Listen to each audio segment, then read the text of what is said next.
Hi friends, welcome back to my channel. Today ఒక మంచి రెసిపీతో వచ్చాను. ఇంట్లో ఏం కూరగాయలు లేనప్పుడు లేదంటే ఏం వండాలో తోచినప్పుడు ఈ విధంగా సింపుల్గా ఈ రైస్ చేసుకోండి. చాలా అంటే చాలా చాలా బాగుంటుంది. వేడివేడిగా తింటే బిర్యానీ పులావులు కూడా పోటీకి రావు, అంత బాగుంటుంది. ఇప్పుడు ప్రాసెస్ ఎలా చేయాలి అనేది చూసేయండి. నేను 2 కప్పుల రైస్ తీసుకున్నాను.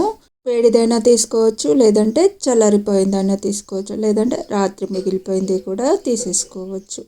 ఈ విధంగా కొంచెం ఆయిల్ వేసేసుకొని ఈ విధంగా బాగా కలిపేసుకోవాలి. ఈ విధంగా బాగా కలిపేసుకోవడం వల్ల అన్నం అనేది పొడి పొడిగా ఉంటుంది, బాగుంటుంది పొడి పొడిగా ఉంటుంది. తర్వాత ఇందులోకి 1 టీ స్పూన్ కారం తీసుకుంటున్నాను. అలాగే రుచికి సరిపడా సాల్ట్, ఇందులోకి కొద్దిగా ధనియాల పౌడర్ 1/2 టీ స్పూన్ తీసుకున్నాను ఇక్కడ. ఇప్పుడు వీటన్నింటినీ బాగా కలిపేసుకోవాలి. ఉప్పు, కారం, మసాలా అన్నీ పట్టే విధంగా ఈ విధంగా బాగా కలిపేసుకోవాలన్నట్టు. ఇవన్నీ కలిపేసుకున్న తర్వాత ఈ ప్లేట్ని పక్కన పెట్టేసుకోవాలి. తర్వాత ఒక ప్యాన్ తీసుకోవాలి, లేకపోతే ఒక గిన్నె తీసుకోండి. ఇందులోకి ఒక 1 టేబుల్ స్పూన్ ఆయిల్ తీసేసుకోవాలి. ఆయిల్ అనేది బాగా హీట్ అయ్యాక పల్లీలు కూడా యాడ్ చేసేసుకోవాలి. ఇందులోకి మీ ఇష్టం ఉన్నట్టు తీసుకోవచ్చు పల్లీలన్నీ ఈ విధంగా బాగా వేగిపోయాక ఒక బౌల్లోకి తీసేసుకోండి. ఇందులోకి కావాలి అంటే శనగపప్పును కూడా యాడ్ చేసేసుకోవచ్చు, బాగుంటుంది శనగపప్పు కూడా. తర్వాత ఇదే ఆయిల్లో కొంచెం జీలకర్ర, ఒక పెద్ద సైజు ఆనియన్ తీసుకున్నాను నేను ఇక్కడ. మీకు ఎక్కువ ఆనియన్ అనేది ఇష్టం లేకపోతే కొంచెం తక్కువైనా తీసేసుకోవచ్చు. కాకపోతే ఆనియన్ ఎక్కువగా ఉంటేనే చాలా చాలా బాగుంటుంది.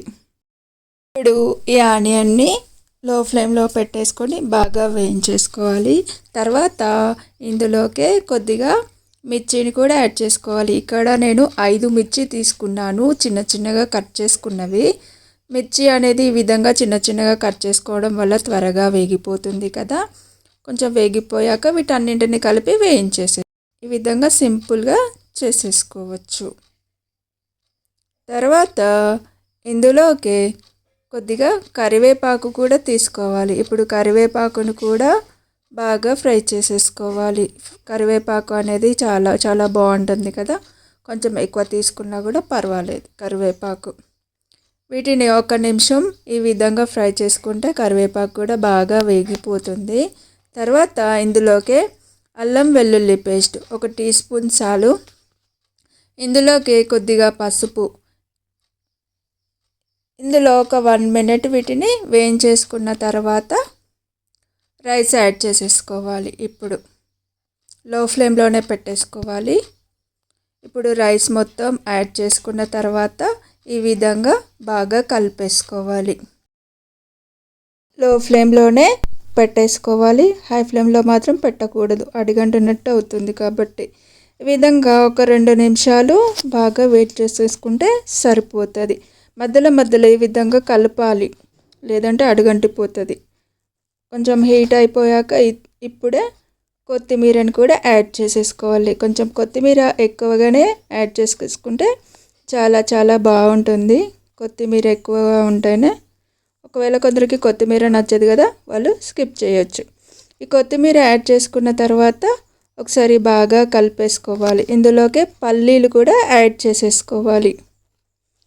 పల్లీలు, కొత్తిమీర, ఇప్పుడు వీటన్నింటినీ ఒకసారి బాగా కలిపేసుకోవాలి. అంతే, బాగా కలిపేసుకొని 1 నిమిషం 1 to 2 మినిట్స్ స్టవ్ పైన ఉంచేసి తర్వాత స్టవ్ ఆఫ్ చేసేసుకుంటే సరిపోతుంది. ఇప్పుడు ఎంతో రుచికరమైన రైస్ అనేది రెడీ అయిపోయింది కదా. 10 నిమిషాల్లో సింపుల్గా చేసుకోవచ్చు. చాలా అంటే చాలా చాలా బాగుంది.